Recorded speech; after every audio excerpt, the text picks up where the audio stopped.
Our next speaker is my co-chair, actually, Jon.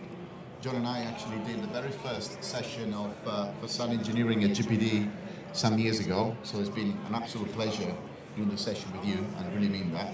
So I don't know if you know about Jon, but Jon has published over 25 papers on silicone and various applications, so very, very proficient researcher, proficient speaker. Jon works for Dow, and I was just trying to figure out what the talk was about, and he was explaining to me in very simple terms that it is about pushing the boundaries really of silicone applications, like in terms of stresses and so on. Mm-hmm. The title, Advanced Engineering Methods Unlock Higher Permitted Stresses for Structural Glazing Design. Quite complex, I'm sure you're going to articulate it very, very easily. Yeah. Okay, off to you, Jon. Thank you. I would ask if you all can hear me, but the lights are so blinding, I really can't see you all. So appreciate you all coming out this morning. As Severia said, that the title of my presentation is Advanced Engineering Methods to Unlock Higher Allowable Stresses for Structural Glazing Designs. Thank you to my co-authors Valerie Haye and Jay Fang. So to adequately discuss this, we need to talk about the history of structural glazing, understand where we've been so we know where we're going. So the origin of structural glazing dates back to the early 60s. That was when silicone sealant was used to stiffen a connection between a glass fin and two plates of glass in a total vision system. In 1972, it was the first use as the sole means of retention. That was in the Detroit building that's still performing and functioning today. Fast forward about 25 years to around 1998, 1999, that's when you start to see the actual design and fabrication and things like that become standardized. That ASTM C1401 was published in 1998. ETAG002 was published in 1999, and those are the standards that kind of set forth, how do you do design? What are the methods of calculation? And what are the allowable stresses and things like that. And to my knowledge, and I'm happy to be corrected, is I believe this is where 140 kPa was first set into some type of published document as part of the design process. I think the other important part about this time period is there was a paper written by Haugsbee who defined how to calculate. So using physics and geometry and glass loading patterns, we come up with the trapezoidal loading theory that's commonly used in conventional design today. Fast forward another 15 years, I believe it was 2007, 2008, there was an annex added to ETAG002. And in that annex, it actually allowed the increase of the allowable stress from 140 kPa to 210 if and only if you remove the potential for rotation from the glass from the design, meaning the glass had to perform at a deflection no greater than L over 100. Historically, when we look at how the basis of design came about, the focus has been on negative wind loads, and the reason why that is that when the piece of glass is actually being pulled away from a frame, you're putting the sealant mostly in tension. If it's a positive wind load, you're putting it in compression, and the modulus of a sealant in compression is 4 to 6x of that in tension. So you're most concerned about what you view as one of the weaker sides of this equation. Part of the standardization process created a formula and a formula to calculate bite that enabled a broad access for people to do SSG design. And it uses classics, physics, and geometry, so it's something that everybody can digest and use and get something that's been proven over 50 years. The other part of this is that there was a conservative design strength. Some of it is just, you want to address durability concerns, but you also want to address the unknown. What happens to the material as it ages? What happens if things are not put together like they're supposed to? stress relaxation, hysteresis, elastic recovery, and other unforeseen interactions due to the composite nature of the application. Because even though we've taken an approach where we assume everything's in tension, we use physics and geometry, we know that when you put everything together, there's a bit more complexity to that. So as you pull that piece of glass out of the frame in a negative wind load, we know in the middle, along the long span, that the sealant's going to come up and in as the glass deflects. In the corners, it's going to go in compression, right? So we assume tension, but there's a potential with a significant amount of glass deflection to have things that are not in tension, that creates rotation, could ultimately impact durability, right? So it's diverging a little bit potentially from what we've defined for the basis. So along the way, we've also realized that there are other things that can influence the behavior of the sealant. One of those is, and we've used FDE to do that. So one of those is we found that aspect ratio of the joint. So the geometry of the joint can influence the behavior of the sealant. As the joint gets bigger, the modulus goes up, right? The sealant stiffens. We know that there are glass situations or glass designs where it's well above L over 100. Typically we'll see limits of L over 60 or somewhere around there, but so there's this wide space of potential design that we've not addressed with the potential to increase allowable stress in the sealant.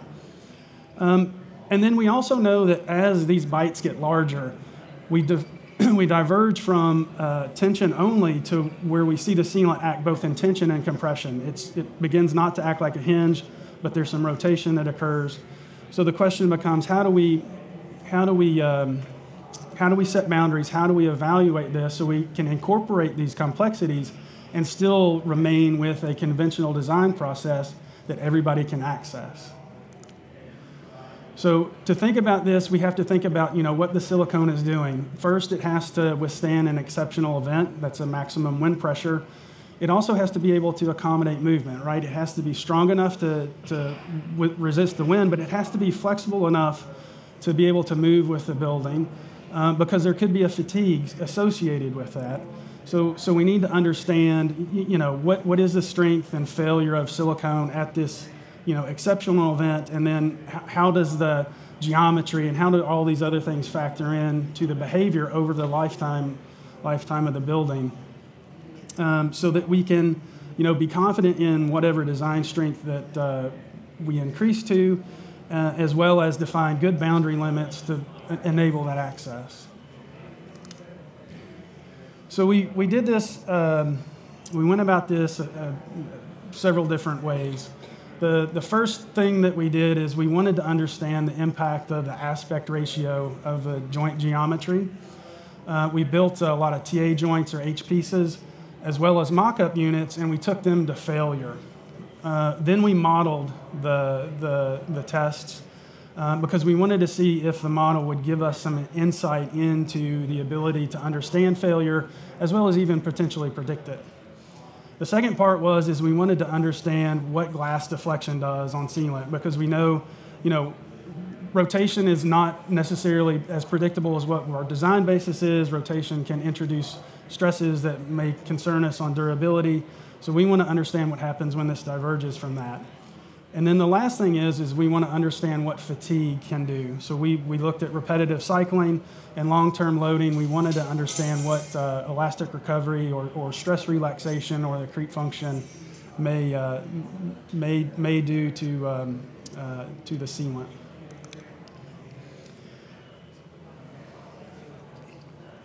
So this is our first step. This is the H pieces. We constructed several different H pieces at different aspect ratios. So 983 AR1 represents an aspect ratio of 1:1. So it's like a 6 millimeter by 6 millimeter. Oh, I'm sorry. 12 millimeter by 12 millimeter. And then all the way up to 32 by 8 millimeter. I think what's important here is, as you look at that chart, the yellow is the highest aspect ratio. It's also the highest modulus. You can see as as the stress goes up, it's clearly different than the smaller aspect ratios, indicating that as you build a bigger joint, you see a greater amount of stiffness. And this can be easily related actually back to what we call the modulus of rigidity. You can build a regression analysis and actually have a predictive tool to convert from your Young's modulus to this modulus of rigidity to help with classical type calculations. The second part is we actually built a mock-up unit that we took to failure. And on the bottom there, it actually is a aluminum frame that we attach to the bottom of a pressurization chamber. It's a very stiff connection. On the top is an aluminum plate, right? We weren't going to use glass just because we were wanting to take the sealant to failure. And anecdotally, every time I've seen glass tested to failure, a unit tested to failure, it's usually the glass that fails first before the sealant. In the middle of the unit there is a highly technical measurement device. That's a yardstick. So as it deflects, we were able to measure how much deflection occurred. And then so we took it to failure. We call it a large-scale mock-up. We're used to smaller things. I know bigger glass, but it was around 900 by 1500. It was 900 by 1500 millimeters, and we also utilized different aspect ratios. So we had three main different bites here. We had a 20 millimeter bite, 6 millimeter thickness. So we were ranging between 2 and 4 aspect ratio, between 20 and 40 millimeters of bite. So what was interesting from this testing is you can see that the 20 millimeter bites are relatively same at the point of failure for the pressure, around 44 kilopascal. At 40 millimeters, you see that it's not exactly twice that. So one of the relationships we found is as you double the bite, you're not necessarily getting double the strength of this composite reaction. And a lot of that's attributed to how that sealant's behaving. In a bigger bite, you shift from where it's mostly in tension to where you start to see more patterns of tension, shear, and compression, right? You're increasing that rotation. So again, it indicates that this is an important aspect, the geometry. You're not necessarily getting a factor of whatever you multiply the bite by. I think that's it.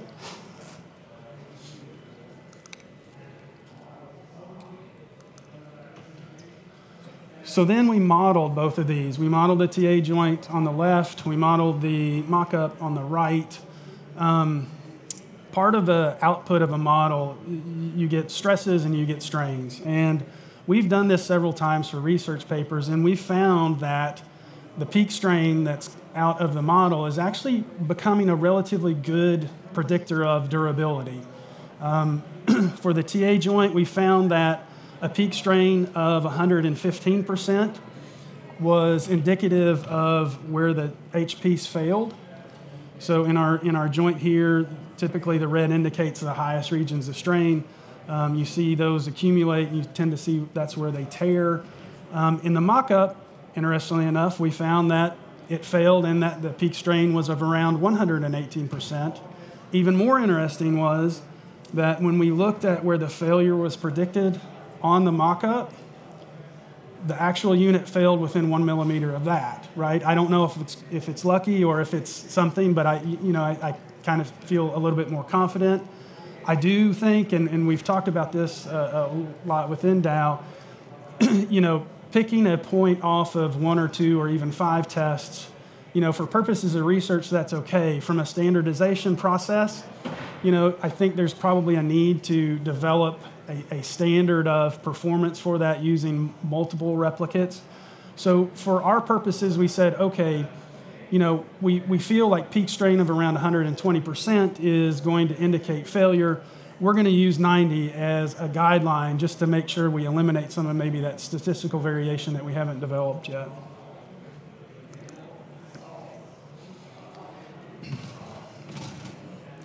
So the next part that we did is we're using this information to feed into, okay, this idea of, historically L over 100, people have been able to tolerate an increase to design strength. What happens between L over 60, between L over 100? So we modeled several different unit sizes with different bites at different design strengths. So modeled a design at 0.21 megapascal, and then one at 0.4. Again, we were trying to vary the aspect ratio because we know geometry as an influence. And we disregarded glass. All we were doing with these FE models were we're going to take the plate to whatever deflection is between L over 60 and L over 100, and we're going to back out, based on these conditions, what those pressures would be. They probably would never perform to that, but we were just doing this from a purely theoretical standpoint, and it yields really high wind loads here between 6 kPa and 11 kPa. So typhoon, hurricane type levels. Again, focusing on peak strain. Thinking about, okay, if our limit is 90% in these conditions, what does a peak strain look like? And you can see here at, L over 60, at this maximum level, you're right around 0.59%. So we're well within this idea of the potential for rupture, right? It's 2-to-1 type of safety factor, if you want to think about it that way. So it gives the idea that, yeah, we can expand this increase to design stress from L over 100 to L over 60 and cover 99.9% of the design conditions that we see globally. I think it's also interesting, too, that the original work really that was used for L over 100 also, I think it kind of reinforces that was a good piece of work. You can see the blue dotted lines. It's much reduced there in the peak stress. So in any regard, that's that gave us confidence that we can increase this from L over 100 to L over 60. So the last piece of this is, okay, what happens when things are cycled, right? Because if the original buildings last 50 years, it's going to see a lot of building movements, weather, things like that. So we took the ETAG. There's a portion of the ETAG test that looks at cyclical testing. And so it's a spread of 100 times between 10% of the design strength and the full design strength, 250 times between 10% and 8% of the design stress, and 5,000 times between 10% and 60%. So this kind of represents, okay, occasional heavy wind load, and then the rest of it is just building movement and things like that. We tested this at the different design stresses of 0.14 megapascal, so that would have been our Sigma design there, 0.21 and then 0.5, as well as incorporating the idea of the aspect ratio. So we tested all the different aspect ratios for this. When you look at going from 0.14 to 0.21 from a fatigue analysis, you don't really see any type of reaction here. So it's, again, kind of giving us confidence that we're not really doing something to the sealant that we're going to be concerned about in the future. When you go from 0.14 and even 0.21 to this 0.5, and it's interesting as the 0.5 is, typically this is about where on a stress strain curve, you see the yield point where the material goes from mostly elastic to mostly plastic.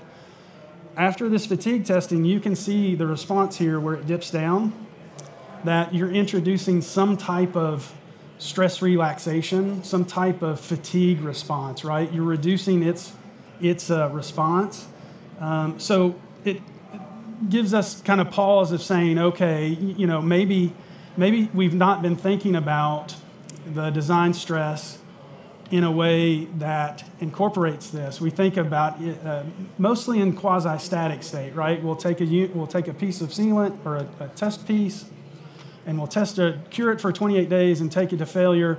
And then we'll say, 140 or 210 kPa versus what it breaks at, and there's the safety factor.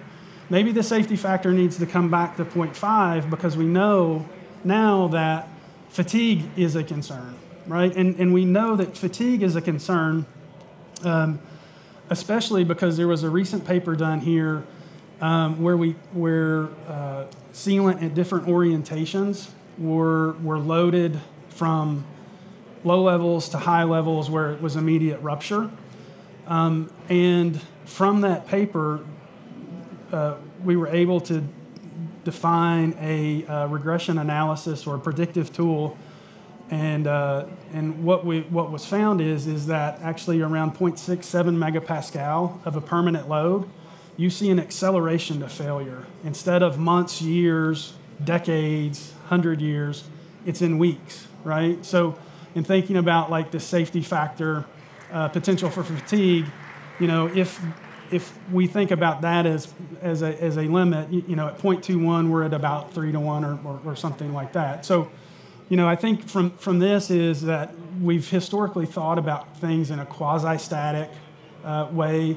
We've thought about things that are, disregard some of that composite reaction. So I think a lot of this methodology helped pull that together to enable broadening the use of these higher design stresses to conditions and still be able to use conventional design. There's no boundary on glass deflection as long as it's engineered properly. The focus for these larger design stresses should be on larger joints, right? As the aspect ratio goes up, changes in the behavior can happen. So even using the higher design stress here may benefit because you're shifting some of the behavior back. And the work, hopefully illustrates that this can accommodate a wide range of aspect ratios. I think further consideration, knowing that fatigue starts to happen around 0.5, trying to increase design stress really needs to be more than just quasi-static. I think almost it needs to be like a standardized practice of defining design stresses, incorporating the idea of fatigue to cyclical strain, elastic recovery, and then incorporating some type of function of time and magnitude of load. So.